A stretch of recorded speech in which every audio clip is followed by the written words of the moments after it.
mempelajari adab membaca Al-Quran. Adab itu sendiri adalah tata cara.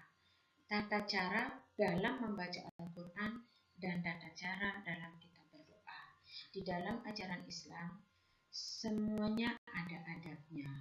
Karena itu kita belajar supaya kita tahu gimana cara membaca Al-Quran dengan baik dan gimana pula cara kita berdoa dengan baik sehingga doa kita dikabulkan.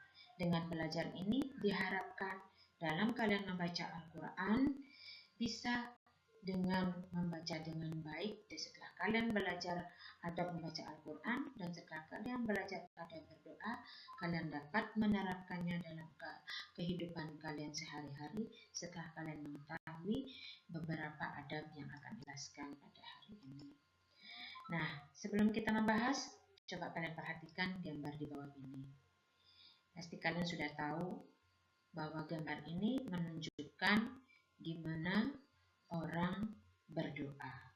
Jadi orang berdoa itu sebaiknya harusnya mengangkat tangannya. Jadi mengangkat tangan itu artinya dia berdoa.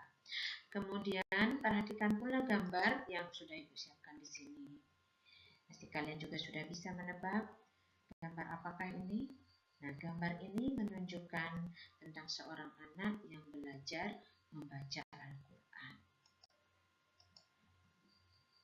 Yang pertama yang akan kita bahas di sini adalah adab membaca Al-Quran. Adab membaca Al-Quran ada beberapa.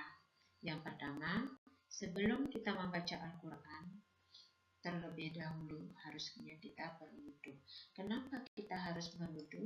Karena Al-Quran adalah kitab suci, sehingga untuk menjaga kesuciannya pun setidaknya kita harus menyentuhnya dalam keadaan yang suci pula.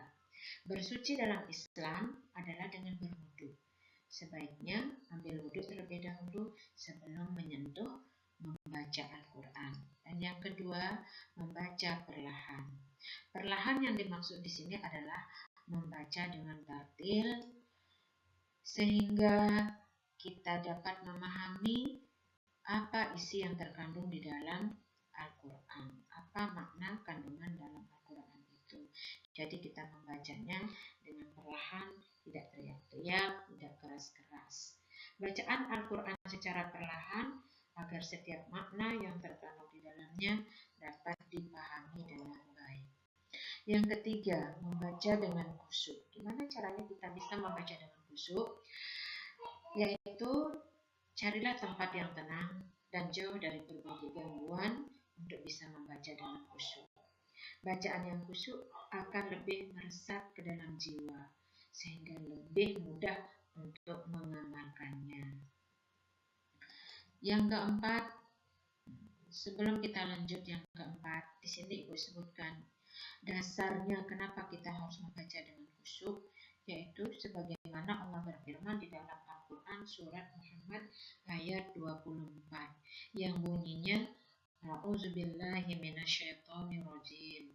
Afala yatadabbarunal Qur'an amma ala qulubin aqfaluhu, yang artinya, maka apakah mereka tidak memperhatikan Al-Quran ataukah hati mereka terkunci?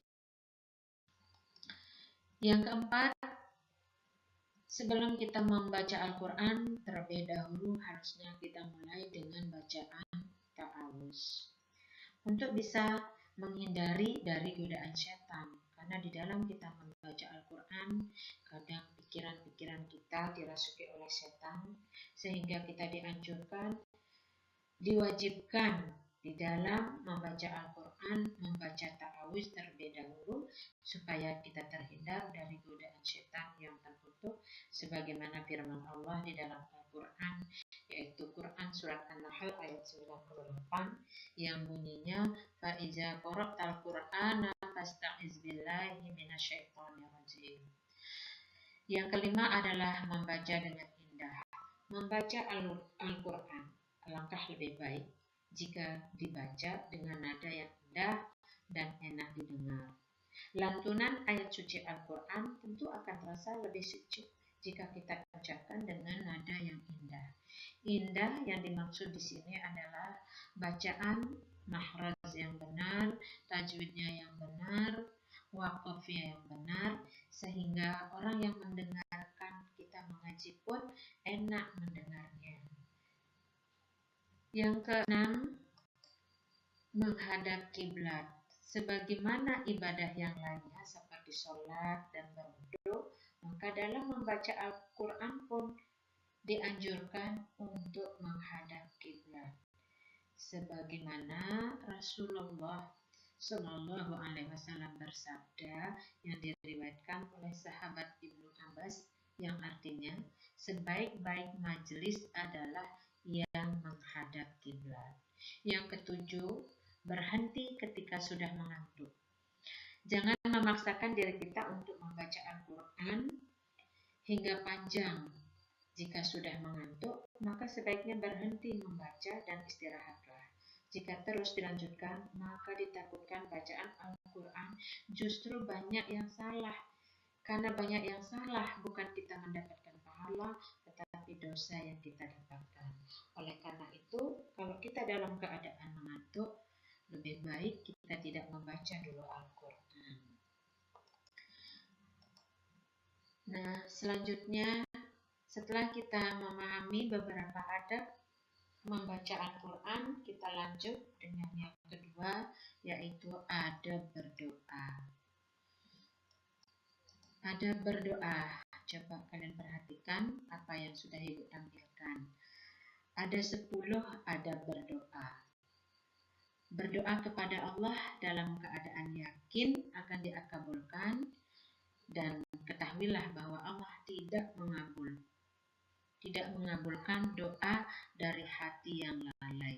Jadi kalau kita berdoa, benar-benar hati kita sambungkan kepada Allah. Yang pertama, ada berdoa yaitu mencari waktu yang mustajab.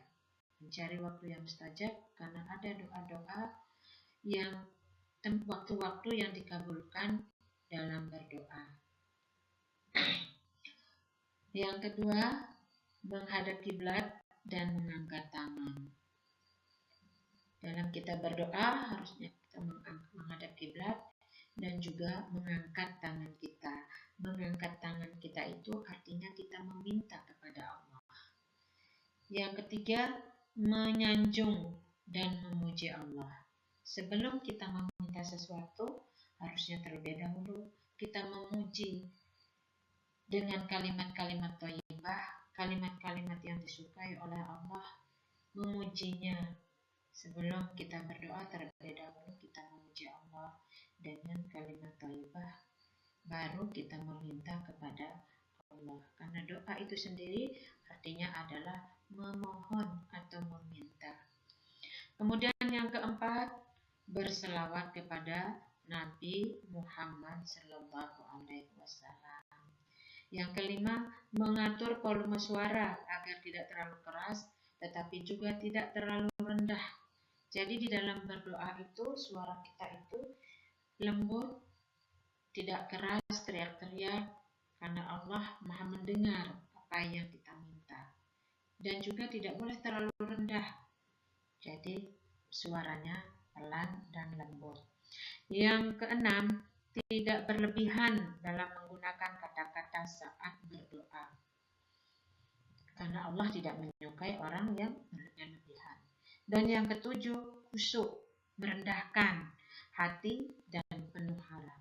Di dalam berdoa kita harus benar-benar memiliki hati yang ikhlas, dan kemudian juga kita harus penuh dengan harap bahwa apa yang kita minta, bahwa apa yang kita inginkan, insya Allah akan dikabulkan sama Allah. Karena itu adab kita berdoa, kita harus yakin dengan seyakin-yakinnya bahwa setiap yang kita minta pasti akan dikabulkan oleh Allah. Yang penting hati kita ikhlas. Benar-benar ikhlas kita mengharap ridho Allah. Yang kedelapan, memantapkan hati dalam berdoa dan berkeyakinan untuk dikabulkan. Seperti tadi Ibu pernah jelaskan, kita harus benar-benar penuh harap bahwa sebenarnya doa kita pasti akan dikabulkan. Nah juga kita harus yakin bahwa apa yang kita minta, apa yang kita mohonkan sama Allah dengan hati yang tulus, dengan hati yang ikhlas, dengan benar-benar menyerahkan diri kita kepada Allah, insya Allah pasti akan dikabulkan oleh Allah.